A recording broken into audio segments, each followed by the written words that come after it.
hurt me to my core.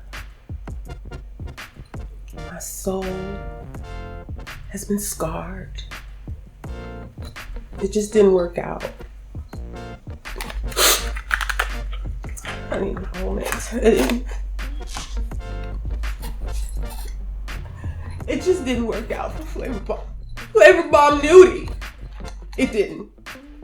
So, if you look at the title, maybe you know what I'm going to talk about. And I'm not going to drone on and on and on with the story time, but I just wanted to share a little bit about myself with you guys and let you know some things that I had struggled with that was difficult for me.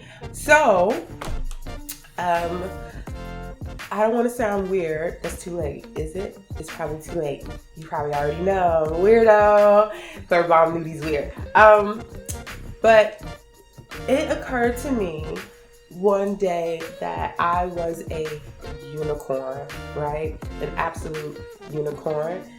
Maybe a cat unicorn, you could say I was, but a unicorn nonetheless. And not because I'm so extraordinarily special, but in the poly community, I am known as a unicorn. That is a woman who has the propensity to love a man and a woman with the same vigor, the same enthusiasm, right? There's a lot of women who say that they like women, right? There's a lot of women who say they're bisexual, but really they're on their Katy Perry, you know? Shout out to Katy Perry. But they're on there, maybe after a few drinks, but they would never love you and give you the respect that you would get, that you would give a man, right? They're just playing games. And actually, they want to put you through a lot of things that men have put them through. So they're not really bisexual. What I mean by bisexual, like seriously bisexual. Did I say it enough times? Bisexual. I'm talking about it so far as that you would go and get this woman's name tattooed on you. Type of bisexual. You see what I'm saying? Like for real, for real. Me and her, we aren't together. We're still cool. She said she might cover hers up. She's going to cover hers up. I'm going to cover mine up. It's actually the only tattoo that I have. Shout out to her. I'm not going to say her name. But yeah, I'm talking about really into it. And so you find a woman like that, that's a unicorn, and she's willing to love the man and the woman in the same household together, and perhaps maybe help them with their kids, help them with their business. They can help them with her kids and her business. Everybody can put their money together. I know you've heard it. You've heard it before, right? Yeah, you can be exploited that way, but it can go really beautiful if it goes right.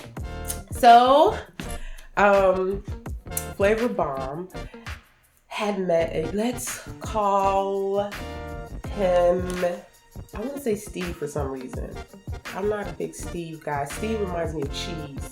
Steve and cheese. And I like cheese, but I don't think of cheese as a man. You know what I mean? So let's not call him Steve. Let's call him, no, let's not call him Mike. Come on, let's call him David. Okay? Let's call him David. So David, I was at a job, and David had a carpool, and I was definitely interested in that. And things went further, and David told me he'd like to introduce me to his woman, and I went over there, and it was a wonderful time. There was like roast chicken and cakes and jazz music playing, and she was really nice and kind to me, very attractive lady. We'll call her Linda. And she kind of gave us the okay that night to go further, if you know what I mean, to consummate, if you'd say. So she approved of me. Afterwards, he approved of me. And he was actually my supervisor at the job I was working at. So, and he was the carpool person. So he was picking me up and taking me home and supervising me. And then the things went further. And he invited me to move into his home with his wife, and I did.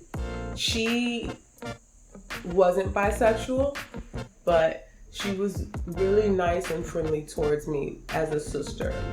She was a little bit older than me. I really looked up to her. She worked in a stock market doing something with brokerage. I don't know. She was a really smart woman, petite and very knowledgeable, very hardworking woman, right? And I really liked her. I really just liked the whole situation. It was magical. A lot of people like to cheat and sneak and be behind people's backs with their husband, behind your back with your wife, sneak behind your back and be with your girlfriend. It was so beautiful that it was just so pure.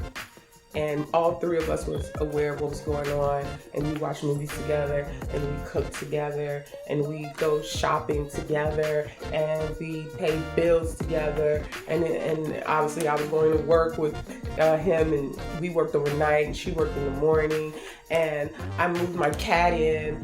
It was a cat he gave me. But anyway, so the cats moved back, and they had cats, and I had cats, and I had my own bedroom. Her daughter was away in college. And, he would spend time there with her, time with me, and then we were all together. And me and her never had anything sexual, but sometimes he would send us out, to go shopping together. And I just thought we were going to be together forever. I thought it was so beautiful. To the point that New Year's Eve was coming, and he and I suggested that we all go to church, right? Follow me now. So we all went to church for New Year's Eve, and I thought it was a wonderful ceremony. It was very emotional. Of course, we held hands and the clock struck 12, and I cried, and I just this is so beautiful. And so we got back to the car. I'm all through. It was crowded at the church. When we get back to the car, we're looking for Linda. And I'm like, where's Linda? And he's like, I don't know. I was like, she was in front of you, wasn't she? He was like, I don't know. We don't know. And it's like, oh no. So we're in the parking lot. It's dark, and I'm starting to hear gunshots, and we're looking for Linda. And so he calls Linda, and she's yelling through the phone. She was like, I can't believe you. I can't believe you did this to me. And he's like, what did I do to you, Linda? She said that you didn't open the door for me. You opened the door for her, and you guys just walked out. And then she said, you just sat right there next to her. You didn't make sure. And I was like, what? We've been living together for 4 months. I never felt that kind of tension before. I'm like, who went through the door first? He didn't open the door for what? And so we went and found her. She was by a tree, and I hugged her and comforted her. We got back in the house, and they were still arguing, and it seemed like everything calmed down. And so he suggested that we all pray together again. I thought that was nice. So we held hands, and he said, God, I know God's like, why are you putting me in this? But he did. No cap. He said, God, I really love this woman, referring to me. And he said, of course, I love my wife, and I would like you to bless us with a townhome. He kept saying that he wanted us to move to Texas, and we were going to get a townhome. And she was going to live upstairs. I was going to live downstairs or something like that. And I was totally with it. It was going to happen that year. And he said, please bless us, God, with this town home. So me and my wife and my second wife, and she just started screaming, I want my husband back. I want my husband back. And we were both just like, what are you? And then it was like the Twilight Zone, right? Because I'm in this poly world, but of course she has the right to want her husband back. But I didn't take her husband. We all agreed. It's like the world and I can't believe this. So I went back to my room, and when I left out, she had already pulled her suitcase out, and she was throwing things in there. She said, you guys could just be together then. I'm leaving. And I was like, what? And she was just so mad, so frustrated. And so I went into the room and he came in there and he was crying. He was just like, Flavorbomb, I can't lose my wife. I don't know what we're gonna do. So you know what we did.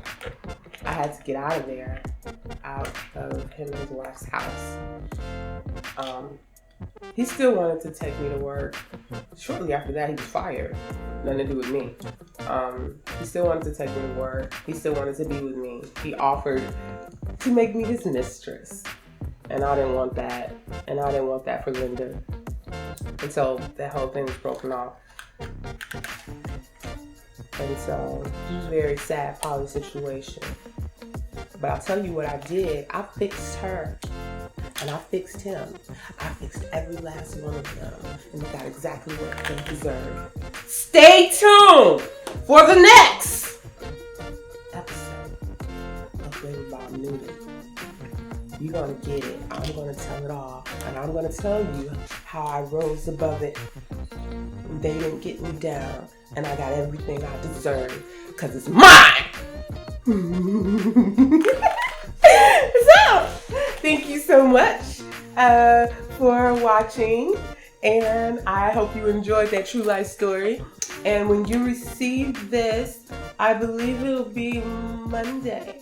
So stay tuned for Wednesday and you'll see how I fixed them both in this poly situation and I rose above it. And like, share, subscribe, and get in the comments and do whatever you want to do. And I'm Flavorbomb Nudie. What flavor are you? Do you have a flavor? Please let me know. I'd love to know. And you know what it is. Health is wealth, and wealth is health. Be a go-getter. And you know what I'm about to do. Ooh, ooh, ooh, ooh, ooh, ooh, ooh, ooh.